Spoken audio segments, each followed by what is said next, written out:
Operators మనకి operators ఉన్నాయి. So జనరల్గా సిలో ఏమైతే ఆపరేటర్స్ ఉన్నాయో సేమ్ జావాలో కూడా అవే ఆపరేటర్స్ ఉంటాయి. So 7 types of the operators: arithmetic operators, relational, bitwise, logical, assignment, unary and conditional operators. First మనం arithmetic operators చూద్దాం. సో arithmetic operators లో తెలిసినట్టే addition, subtraction, multiplication, division and modulus, right? So let us take an example. A అనేది value మనం 3 తీసుకున్నాం and B అనే value 2 తీసుకున్నాం అనుకోండి.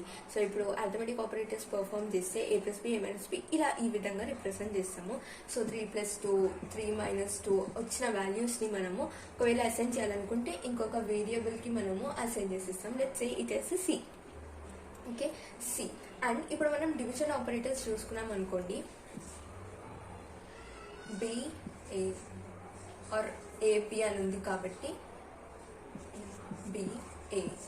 సో నార్మల్గా B ఎంత 2, 3. సో ఇలా వస్తుంది. వాల్యూ అనేది ఎలా అసైన్ అవుతుంది అంటే Cకి ఇప్పుడు ఇక్కడ వచ్చే రిజల్ట్ ఉంటుంది కదా, మనకి డివైజర్లో వచ్చే రిజల్ట్ని అసైన్ చేస్తాము. వేరస్ కమ్స్ టు మాడ్యులస్. సో మాడ్యులస్లో మనము రిమైండర్ వస్తుంది కదా 1. లెట్స్ సే ఇప్పుడు 2, రిమైండర్ 3. సో ఈ వాల్యూ అనేది మనకి మాడ్యులోకి అసైన్ అవుతుంది. So when it comes to the relational, మనకి నెక్స్ట్ రిలేషనల్ ఆపరేటర్స్ ఉంది. సో రిలేషనల్ ఆపరేటర్స్లో మనం కండిషన్స్ని చెక్ చేస్తాం. సో నార్మల్గా ఇఫ్ ఎల్స్ కండిషన్స్ని మనం యూజ్ చేస్తాం కదా. సో అందులో ఏవైతే కండిషన్స్ మనం ఇస్తామో వాటి కోసం మనం ఈ కండిషన్స్ రిలేషనల్ ఆపరేటర్స్ అనేటివి యూజ్ చేస్తాము. So this one is equals to, greater than, less than, greater than or equals to, less than or equals to, not equals to, right? So దీనికి వచ్చే అవుట్పుట్స్ అనేటివి ట్రూ ఆర్ ఫాల్స్ విధంగా ఉంటాయి. Next bitwise operators. So bitwise operators వచ్చేసరికి it can be applied to byte, short, int, long, character వేటికైనా మనం apply చేసుకోవచ్చు. So 5 అనేది integer. So byte values 0, 1s వాటికి కూడా మనం అప్లికేబుల్ చేసుకోవచ్చు బిట్వైజ్ ఆపరేటర్స్ అనేటివి. ఇది ఎలా పర్ఫామ్ చేస్తుంది అంటే బిట్ బై బిట్ ఆపరేషన్స్ అనేది పర్ఫామ్ చేస్తుంది. సో బిట్వైజ్ అంటేనే బిట్ బై బిట్, ఒక బిట్ తర్వాత ఇంకొక బిట్ అలా ఆపరేషన్స్ అనేటివి పర్ఫామ్ చేస్తుంది. సో మనకి వీటి ఆపరేటర్స్ ఏంటివంటే మనం దీన్ని బిట్వైజ్ అండ్ అంటాం. ఒకటే అండ్ సింబల్ వస్తుంది. Bitwise or, bitwise XOR, complement operator, left shift and right shift operators ఉంటాయి మనకి దీనిలో. అండ్ ఒక్కొక్క ఇప్పుడు లైక్ A అండ్ B ఉందనుకోండి. సో మనకి 3 and 2 ఉన్నాయి కదా. సో ఫస్ట్ వీటిని మనము డీకోడ్ చేయాలి. అందులోకి బైనరీ వాల్యూస్కి డీకోడ్ చేసేసేయాలి. సో మనకి 3 వాల్యూ తీసుకుందాం అనుకోండి. సో ఈ వాల్యూస్ ఇలా వస్తాయి, రైట్? అండ్ వాల్యూ 2కి ఇలా వస్తుంది. So when you perform and ఆపరేషన్ని మనం ఫస్ట్ పర్ఫామ్ చేస్తున్నాం. సో అండ్లో ఎలా ఉంటుంది, ఒక్క వాల్యూ 0 ఉన్నా కానీ అవుట్పుట్ అనేది 0 వచ్చేస్తుంది. సో 2 వాల్యూస్ 1 ఉంటేనే అవుట్పుట్ అనేది 1 వస్తుంది. సో మనకి వచ్చిన ఆన్సర్ 2. మనం నెక్స్ట్ ఆర్ ఆపరేటర్ ఉంది. సో ఆర్ ఆపరేటర్ని పర్ఫామ్ చేసినప్పుడు, సో ఆర్ ఆపరేటర్లో ఒక్క అవుట్పుట్ వాల్యూ ఉన్నా కానీ 1 వాల్యూ ఉంటే 1 వస్తుంది అండ్ 2 zeros వాల్యూస్ ఉంటే 0s వస్తుంది. So this is the output. మనకి ఆర్లో 3 వాల్యూ 3 వస్తుంది. నెక్స్ట్ మనకి XOR ఆపరేటర్ ఉంది. సో మనం ఒకవేళ XOR ఆపరేటర్ పర్ఫామ్ చేస్తాం అనుకోండి. సో XOR ఆపరేటర్స్కి కండిషన్స్ ఏముంటాయి, ఒకవేళ సిమిలర్ వాల్యూస్ ఉంటే అవుట్పుట్ అనేది 0 అవుతుంది and either this or this ఉన్న 0 అవుతుంది. సో 1 or 0 ఉంటేనే 1 అవుతుంది, ఆర్ 0 or 1 ఉంటే 1 అవుతుంది. సో డిఫరెంట్ వాల్యూస్ ఉంటే వాల్యూ అనేది 1 వస్తుంది. సో మనకి నెక్స్ట్ XOR ఆపరేటర్ ఉంది. సో XOR ఆపరేటర్కి ఇచ్చే కండిషన్స్ ఏంటి, ఒకవేళ వాల్యూస్ అనేటివి సిమిలర్గా ఉన్నాయనుకో అండ్ అవుట్పుట్ అనేది 0 వస్తుంది. ఆర్ఎల్స్ ఒకవేళ వాల్యూస్ అనేటివి డిఫరెంట్గా ఉన్నాయనుకోండి, 1 0 ఆర్ఎల్స్ 0 1 అని ఉన్నాయనుకోండి, అప్పుడు మనకి వాల్యూ 1 వస్తుంది. సో ఇక్కడ దీని వాల్యూ ఏమవుతుంది, 0 1 0 0, రైట్. Next complement operator. ఇప్పుడు మనం ఒకవేళ కాంప్లిమెంట్ ఆఫ్ ఏ అని తీసుకుందాం అనుకోండి. సో ఇనిషియల్గా ఏ వాల్యూ అనేది ఏంటి 0 0 1 1. సో కాంప్లిమెంట్ ఆఫ్ ఏ వచ్చేసరికి 1 1 0 0 అవుతుంది. Next left shift operator. So left shift operator అనేది ఇప్పుడు 0 0 1 1 ఏ వాల్యూ తీసుకుందాం. సో ఇది ఎలా వస్తుందంటే it moves towards the left side. 1 bit left side move అవుతుంది. 0 0 1 1. ఈ 0 అనేది వెళ్ళిపోతుంది and we add other 0 on the right side. Okay. Next right operation, right shift అనేది ఎలా పర్ఫామ్ అవుతుంది అంటే సిమిలర్ లైక్ ఇది లెఫ్ట్కి ఎలా షిఫ్ట్ అయిందో ఇది రైట్కి అలానే షిఫ్ట్ అవుతుంది. సో ఇప్పుడు 0 0 1 1 ఉంది అనుకోండి, we will omit this and 1 0 0 0. So this is a right shift operator. So మీరు ఇవి మళ్ళీ నార్మల్ ఇంటీజర్ వాల్యూస్కి కన్వర్ట్ చేయాలి. ఇది ఇంటీజర్ వాల్యూ వచ్చేసరికి 1 అండ్ ఈ ఇంటీజర్ వాల్యూ వచ్చేసరికి 6, రైట్. అండ్ ఈ ఇంటీజర్ వాల్యూ వచ్చేసరికి 12. అలా మీరు మళ్ళీ కన్వర్ట్ చేసుకోవాలి. మనకి బిట్ వైజ్ ఆపరేటర్ చాలా ఇంపార్టెంట్. ఈ బిట్ వైజ్ ఆపరేటర్ కాంప్లెక్స్ ప్రోగ్రామ్స్ని కూడా సింపుల్గా నెంబర్ ఆఫ్ లైన్స్ని రిడ్యూస్ చేసి లాజిక్ని బిల్డ్ చేస్తుంది. సో ఇది మ్యాజిక్ లాగా వర్క్ చేస్తుంది బిట్ వైజ్ ఆపరేటర్. సో కొంచెం బ్రీఫ్గా చూద్దాం ఇందులో. ఏంటిదంటే ఇప్పుడు నార్మల్గా ఇది తెలుసు కదా, 2 power 0 2 power 1 2 power 2 2 power 3. So ఇలా మనము ఒక ఏ ఇంకా బి వాల్యూస్ 3 and 2 తీసుకున్నాం కదా. సో ఇప్పుడు ఒకవేళ 3 లెఫ్ట్ షిఫ్ట్ టు 2 అంటే ఏ లెఫ్ట్ షిఫ్ట్ టు బి చేసామనుకోండి. ఇప్పుడు మనం 3 అనే నంబర్ని మనము 2 times లెఫ్ట్ సైడ్కి షిఫ్ట్ చేస్తున్నాము. సో ఇప్పుడు ఇది 3 వాల్యూ 3 బైనరీ వాల్యూస్లో మనం రాసుకున్నాము. సో ఇది ఇక్కడ లెఫ్ట్ షిఫ్ట్ చేసేసరికి ఇక్కడికి వస్తుంది అండ్ ఇది లెఫ్ట్ షిఫ్ట్ చేసేసరికి ఇక్కడికి వస్తుంది. సో 1 time షిఫ్టింగ్ అనేది ఆపరేషన్ జరిగిపోయింది. సో ఇక్కడ 2 times అన్నాడు కాబట్టి మనం నెక్స్ట్ టైం కూడా చేయాలి. సో సెకండ్ టైం ఆపరేషన్ చేసేటప్పుడు ఈ వాల్యూ అనేది ఇక్కడ వస్తుంది, ఈ వాల్యూ లెఫ్ట్ షిఫ్ట్ అయిపోతుంది.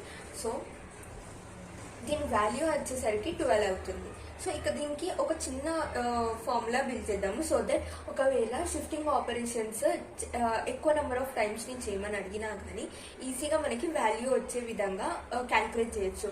సో ద ఫార్ములా ఈస్, ఇప్పుడు ఏబి 2 వాల్యూస్ ఉన్నాయనుకోండి, ఇక్కడ కన్సిడర్ చేసినట్టే A into 2 power of B. ఇలా చేస్తే మనకి లెఫ్ట్ షిఫ్ట్ వాల్యూ వస్తుంది. సి ఇప్పుడు ఏ వాల్యూ అనేది 3 కదా. So 3 into 2 power of B value వచ్చేసరికి కూడా 2. So 3 into 4 12. సో ఇక్కడ వచ్చిన వాల్యూ ఇక్కడ వచ్చిన వాల్యూ సిమిలర్ ఉందా లేదా. సో నెక్స్ట్ ఇప్పుడు రైట్ షిఫ్ట్ కూడా అలాగే వచ్చేసరికి ఇది రైట్ షిఫ్ట్.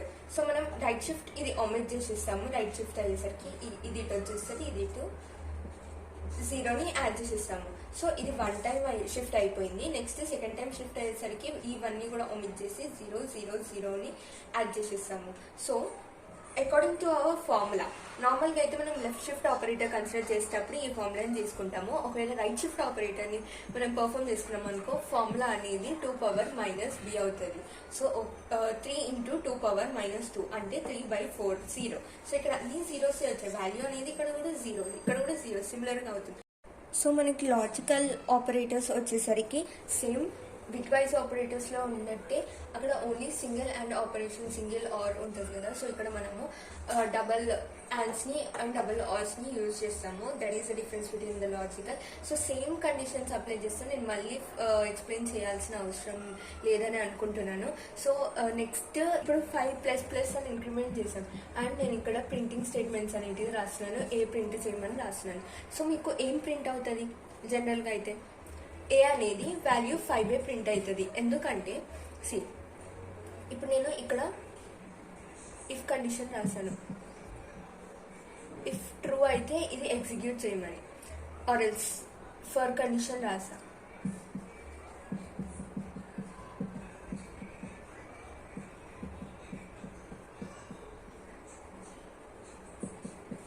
ఇక్కడ ఏని ఇంక్రిమెంట్ చేసేసరికి ఫస్ట్ మనకి అసైన్ అయిపోతుంది వాల్యూ. దాని తర్వాత నెక్స్ట్ మనకి ఇటరేషన్ అయ్యేటప్పుడు 5a అనే వాల్యూ 6 ఇంక్రిమెంట్ అవుతుంది, 6కి ఇంక్రిమెంట్ అవుతుంది. సో అప్పుడు నెక్స్ట్ టైం వచ్చినప్పుడు 6 వాల్యూ అనేది ప్రింట్ అవుతుంది. సో అది పోస్ట్ ఇంక్రిమెంట్. ఇప్పుడు ప్రీ ఇంక్రిమెంట్ చూస్తే ఇంకా మీకు డిఫరెన్స్ అనేది తెలుస్తుంది.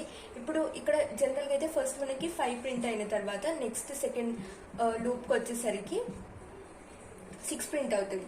ఇక్కడ ఫస్ట్ లూప్లోనే మనకి 6 ప్రింట్ అవుతుంది. ఎందుకంటే వాల్యూ ఆల్రెడీ ఫస్ట్ ఇంక్రిమెంట్ చేసి ఏ వాల్యూకి అసైన్ చేసేస్తున్నాం, దాని తర్వాత ప్రింట్ చేసేస్తున్నాం. సో 6 అనేది ప్రింట్ అయిపోతుంది. నెక్స్ట్ వచ్చేసరికి 7 అనే వాల్యూ అనేది ప్రింట్ అవుతుంది. సో అలా ఇంక్రిమెంట్ అవుతుంటాయి. Same applicable for the decrement operators also. Decrement ఆపరేటర్స్కి కూడా సేమ్ అలానే ఉంటుంది. డిఫరెన్స్ ఏంటిదని నేను చెప్తాను ఒకసారి. సో బిట్ వైజ్కి లాజికల్కి డిఫరెన్స్ ఏంటిది అని మీరు అడగచ్చు. డిఫరెన్స్ ఏంటంటే బిట్ వైజ్లో మనము ఇప్పుడు ఒక వాల్యూస్ 3 ఇంకా 2 వాల్యూస్ తీసుకొని దానికి అండ్ ఆపరేటర్ పర్ఫామ్ చేసి మళ్ళీ అవుట్పుట్ అనేది న్యూమరిక్ వాల్యూస్లో వస్తుంది. సో ఇక్కడ మనము కంపారిజన్ లాగా ట్రై చేస్తున్నాం అనమాట. అంటే ఏ అండ్ బిని చెక్ చేస్తున్నాము. ఎందులో లైక్ బైనరీ ఆపరేటర్స్లో చెక్ చేసి we are getting the answer in the form of the true or false అంతే. సో ట్రూ అన్న ఫాల్స్ అన్న వాల్యూస్తో వస్తాం. ఇది రెండే డిఫరెన్స్ దానికి దీనికి మధ్యలో. అసైన్మెంట్ ఆపరేటర్స్ వచ్చేసరికి మనకి ఇన్ని టైప్స్ ఆఫ్ అసైన్మెంట్ ఆపరేటర్స్ ఉంటాయి. Equals to, plus equals to, minus equals to, into equals to, divide equals to, percentile equals to, left shift operator ఉంది కదా. So left shift operator equals to, right shift operator equals to, and equals to, and xor equals to, or equals to. So ఇవి జనరల్గా మనం ఎలా రాస్తాం, A is equals to A plus B రాస్తాం కదా. So ఇలా రాసే బదులు మనము A plus is equals to B అని కూడా రాయొచ్చు. This equals to this. So ఇవన్నీ రిప్రజెంటేషన్స్ ఇలానే వస్తాయి. సేమ్ అడిషన్ ఉన్నట్టే ఇప్పుడు A is equals to A is left operator to B ఉందనుకోండి. సో మనకి A is left to B ఇలా రాయొచ్చు అనమాట. మనం ఈ విధంగా రిప్రజెంట్ చేయొచ్చు. నెక్స్ట్ మనకి యూనరీ ఆపరేటర్స్ ఉన్నాయి. యూనరీ ఆపరేటర్స్ అంటే nothing but increment and decrement operators ఉంటాయి కదా, అవే అనమాట. దాంట్లో మనకి పోస్ట్ ఇంక్రిమెంట్ ఇంకా ప్రీ ఇంక్రిమెంట్ అనేటివి ఉంటాయి. So post increment and pre increment చూసేసరికి ఎగ్జాంపుల్స్ చూద్దాము, ఇంకా ఈజీగా అర్థమైపోతుంది. A is equals to 5 plus plus అని ఉందనుకోండి. అప్పుడు మనకి ఏ వాల్యూ. సో మనకి కండిషనల్ ఆపరేటర్ వచ్చేసరికి సింటాక్స్ మనం ఒక వేరియబుల్లో స్టోర్ చేసుకుంటాము. ఇక్కడ మనం కండిషన్ ఇచ్చేస్తాము అండ్ ఇది ఏం కండిషన్ అనేది చెక్ చేస్తుంది. ఒకవేళ కండిషన్ అనేది ట్రూ అయితే అప్పుడు లెఫ్ట్ సైడ్ ఉన్నది ప్రింట్ చేస్తుంది, ఆర్ ఒకవేళ ఫాల్స్ అయితే రైట్ సైడ్లో ఉన్నది ప్రింట్ చేస్తుంది. సో నాకు ఇక్కడ గ్రేటర్ వాల్యూని ప్రింట్ చేయాలని అనుకుంటున్నాను. సో ఒకవేళ ఆ కండిషన్ మనం అప్పుడు ఎలా రాస్తాం, A is greater than B. ఒకవేళ ఏ ఈజ్ గ్రేటర్ దాన్ బి అయితే అప్పుడు గ్రేటర్ వాల్యూ 3 కదా. సో 3 అనేది ప్రింట్ చేస్తున్నాం, ఆర్ ఎల్స్ 2 అనేది ప్రింట్ చేస్తాం. సో కండిషన్ ట్రూ అయింది కాబట్టి 3 అనేది ప్రింట్ అవుతుంది. సో ఇది is the conditional operator. So ఇవి ఆపరేటర్స్. నోట్స్ కోసం డిస్క్రిప్షన్లో లింక్ని రిఫర్ చేయండి.